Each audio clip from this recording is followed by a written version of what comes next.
안녕하세요. 병원 언니 정준입니다. 오늘도 역시나 동무농사 이주영 농사님과 함께하고 있습니다.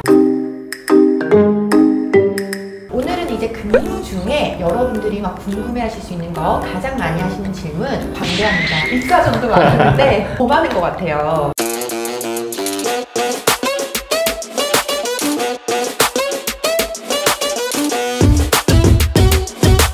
와, 이거 첫 번째 질문은 저도 너무 계속 헷갈리는 부분인데, 이게 요즘은 직장인들의 직장의 조건 1위가 워라밸이라고 할 정도로 돈보다 나는 이제 워라밸이다 하거든요. 그리고 휴가 이런 것들이 너무 중요한데 병원마다 천차만별이에요. 또 최근에 병원들이 보면은 바쁜 병원들은 하루를 풀로 다 못 쉬어요. 밤을 쪼개서 쉬는 경우들도 많아요. 그래요? 왜냐면 하루를 풀로 비운다는 거는 본인의 역할을 대체할 수가 있어야 되는데 병원은 또 특정 시간대에 환자분들이 많이 몰리세요. 뭐 예를 들어 이번 주 저 반차 쓰겠습니다. 그럼 목요일에는 뭐 점심 이후 출근해서 언제까지 하루를 통으로 못 쉬고 밤만 쉰다는 거죠? 네, 그거 잘라서 쓰는 거예요. 휴가인가요, 그게? 생각보다 많이 근로 환경이 열악하시네요. 그 이유는 전 대충 알 것 같지만 여러분들이 이제 공부를 많이 하셔가지고 스마트해셔야 됩니다. 근로기준법이 좀 복잡하지만 전체적인 흐름은 점점 더 근로자를 보호하는 쪽으로 가고 있습니다. 옛날에는 주 뭐 48시간만 일했어요. 지금은 주 40시간이죠. 대표님 한참 일하실 때는 뭐 몇 시간 일하셨을까, 주? 저는 뭐 주 70시간은 한 것 같아요, 느끼게.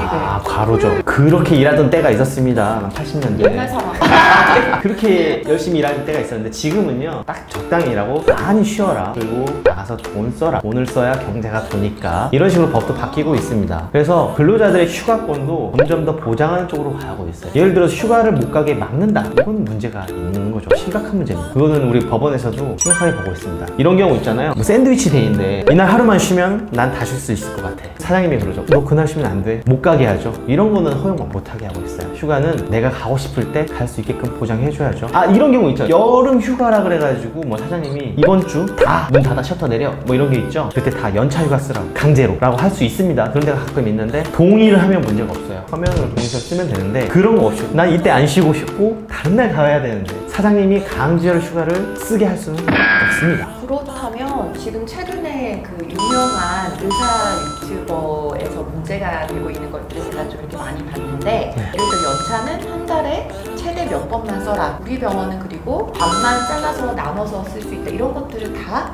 사실은 잘못된 거라고 보는 걸까요? 문제가 좀 심각하죠. 생양아치죠. 뭘 잘못 배운 것 같은데, 근데 그게 불법이라기보다는 그냥 편법을 썼는데 한 달에 4개만 쓰도록 제한하는 것 자체가 제가 볼 때는 문제가 있습니다. 그럼 이제 휴무는 이게 더 파도 끝이 없을 것 같고요. 두 번째는 월급이 밀렸을 때, 특히나 요즘에 이렇게 코로나로 힘든 시기에 원장님이 또 이게 인지상정사 조금만 기다려달라. 맞아요. 저도 케이스를 좀 봤는데요. 특히 병원들도 좀 그런 데가 있어요. 좀 경영이 어려우니까 폐업하는 경우도 있고 그런데 임금이 체불되는 경우가 많이 있습니다. 일단 내가 월급이 밀리기 시작했다, 첫 달 월급, 둘째 달 월급까지 안 나왔다 그러면 심각하다고 보셔야 돼요. 정에 끌려가지고 6개월씩 1년씩 무임금으로 일하시는 분들 계십니다. 안 돼요. 임금이 밀린다는 거는 그 회사가 굉장히 어렵다는 뜻이에요. 임금 제일 먼저 처리해야 되는 채권이거든요. 임금이 체불됐을 때는 우리가 노동청으로 가서 신고를 할 수 있습니다. 임금 체불 진정을 하게 되면 근로감독관이 수사를 해가지고 임금 체불죄로 사업주를 처벌을 하고요. 임금 체불 확인원이라는 문서를 써주면 그걸 들고 민사법원을 가서 복잡한 절차를 거쳐서 회수를 할 수가 있습니다. 임금 체불이 발생하게 되면 노동청에 신고를 하시는 게 먼저인데요. 이거 단어는 좀 알아두셔야 돼요.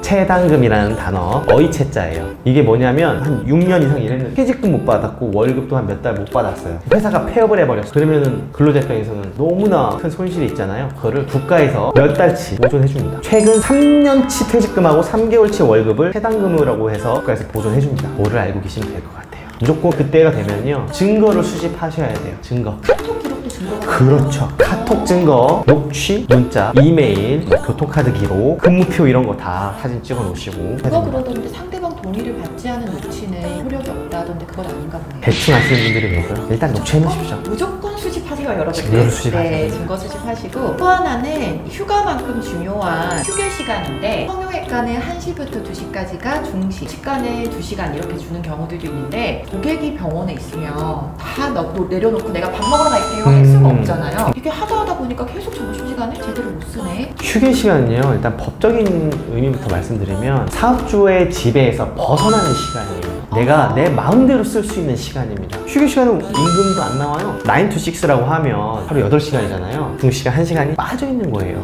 그 시간은 내가 돈도 안 받고 내 마음대로 쓰는 시간이에요. 근데 사업주의 지배하에 있다. 그러니까 예를 들어서 병원 안에서 카운터에서 햄버거를 먹으면서 고객을 맡고 있다. 휴게 시간이 아니죠. 근무 시간입니다. 휴게 시간은 그냥 저 나갔다 올게요 땡 하고 벗어나는 시간이에요. 자유롭게 쓸 수 있는 거예요. 그렇죠. 만약에 이거 계속 못 쓰면 어떻게 돼요? 이것도 노동청에 가서 신고를 할 수 있습니다. 휴게 시간에 일을 했기 때문에 그 시간에 대한 임금을 줘야 되잖아요. 이렇게 신고를 할 수 있지만 증거를 수집을 잘 하셔야 됩니다. 여러분들이 이렇게 오늘 증거가 중요한지를 저도 처음 알았네요. 네, 그리고 최저임금. 이게 최저임금은 베이스로 모든 게 결정되니까 네. 이번에 최저임금 지금 얼마가 됐죠? 올해는 8,590원이고요. 2021년부터는 8,720원입니다. 시급이죠. 그러면 예를 들어서 병원에서 많이 사용하는 방법 중에 하나가 그 친구의 근무하는 시간을 8,000 내년도로 가정하면 네. 8,720원에 쫙 다 한 다음에 뭐 연봉 얼마 정해놓고 나머지 돈은 다 초과 근무 주는 것처럼 막 이렇게. 네, 그렇게 하는 경우도 있죠. 주휴수당이 문제가 될 거예요.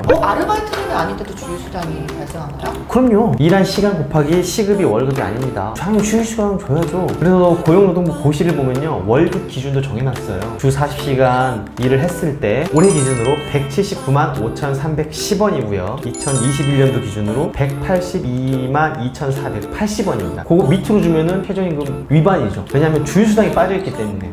그럼 여기서 포인트가 있어요. 병원들은 점심 중식을 제공하는 거를 복리후생처럼 넣는 경우가 많아지다 보니 네. 점심은 이건 알아서 하는 거예요. 네, 원래는 식대라는 거는 없어요. 이건 세법의 영역이에요. 식대가 10만 원까지는 비과세라고 합니다. 그래서 내가 월급이 200이에요. 그러면 기본급을 190, 때를 10으로 놓죠. 그러면 세금이 190에 대해서 4대 법률도 마찬가지입니다. 그렇게 되면 회사도 그렇고 저도 그렇고 세금을 아낄 수 있는 효과가 있어요. 그렇기 때문에 이 10만 원이 요즘 10만 원으로 한 달에 밥을 어떻게 먹어? 이건 개념이 아니에요. 그냥 월급은 200인데 10만 원은 식대로 구분만 해놓는 거죠. 그래서 그렇게 10만 원 식대가 많은 맞아요. 세무사님들이 그렇게 거의 막바지입니다. 힘을 좀.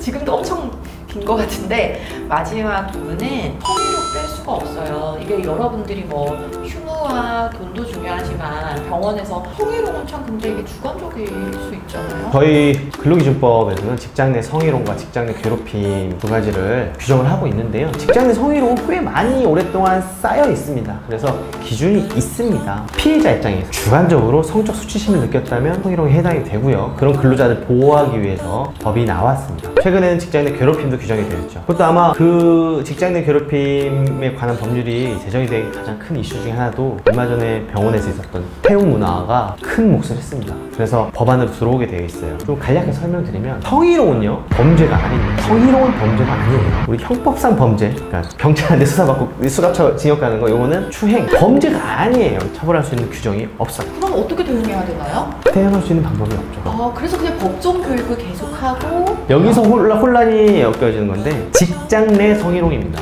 그냥 성희롱이 아니라 직장 내 성희롱이라서 사회에서는 성희롱이 아니지만 직장 내에서는 근로자를 보호하기 위해서 성희롱을 하지 말아라고 보호를 해놓고 그 의무가 누구한테 있느냐? 사장님한테 있는 거예요. 사장님한테 근로자를 보호할 의무가 있는 거예요. 이렇게 성희롱에 대해서 호소를 했을 때 사장님이 그 근로자를 배려하고 보호를 해줘야 돼요. 직장 내 괴롭힘도 마찬가지예요. 옆에 동료가 나를 괴롭혔어, 따돌렸어, 얘를 갖다가 경찰서에 신고하는 게 아닙니다. 사장님한테 신고를 하는 거예요. 그럼 사장님이 조치를 취하는 겁니다. 법에 나와 있는 대로 해줘야 되는데요. 어떤 게 있냐면 직장 내 괴롭힘의 경우에 피해자가 원하면 가해자와 분리조치, 유급 휴가 또는 징계 다 해야 됩니다. 근데 조그마한 의원급에서는 쉽지 않죠. 근데 이런 걸 못했을 때 어떻게 되느냐? 피해자는 노동청에다가 신고할 수 있습니다. 그러면 사장님들이 노동청에 불려다니죠. 이건 사장님들이 아셔야 돼요. 원장님들께서 아셔야 되는데 그런 일이 접수가 돼요. 그런 거 가지고 그러냐? 또는 네가 그럴 만한 이유가 있어서 다른 사람들이 널 따돌렸을 거야 라는 식으로 이런 개념들이 있으면 큰일 나요. 너 예민한 거야. 네가 예민한 거야. 그렇죠. 네. 그러면 안 돼요. 그 사람을 보호해야 될 의무가 있습니다. 그래도 근로자들이 참 얘기를 해주신 거 보면 많이 보호를 받고 있는 것 같네요. 법들이 이렇게 좋은 것들을 여러분들이 많이 스터디하고 또 알고 계셔야 좋을 것 같습니다. 거의 다 저희 얘기했나요? 네, 더 궁금한 그런 내용들은 또 여기 종로 노상TV를 찾아보시면 될 것 같습니다. 그래서 오늘은 또 여러분들이 근무하시면서 가장 많이 주시는 질문 위주로 막 얘기하다 보니 또 한참 또 길어졌습니다. 많이 도움되시길 바라고요. 이제 다음 편에서는 저희가 이제 퇴사를 앞둔 분들 지금 그게 제일 예민할 것 같아요. 그렇죠. 네, 중요하죠. 네, 그걸로 찾아오도록 하겠습니다. 또 만나요.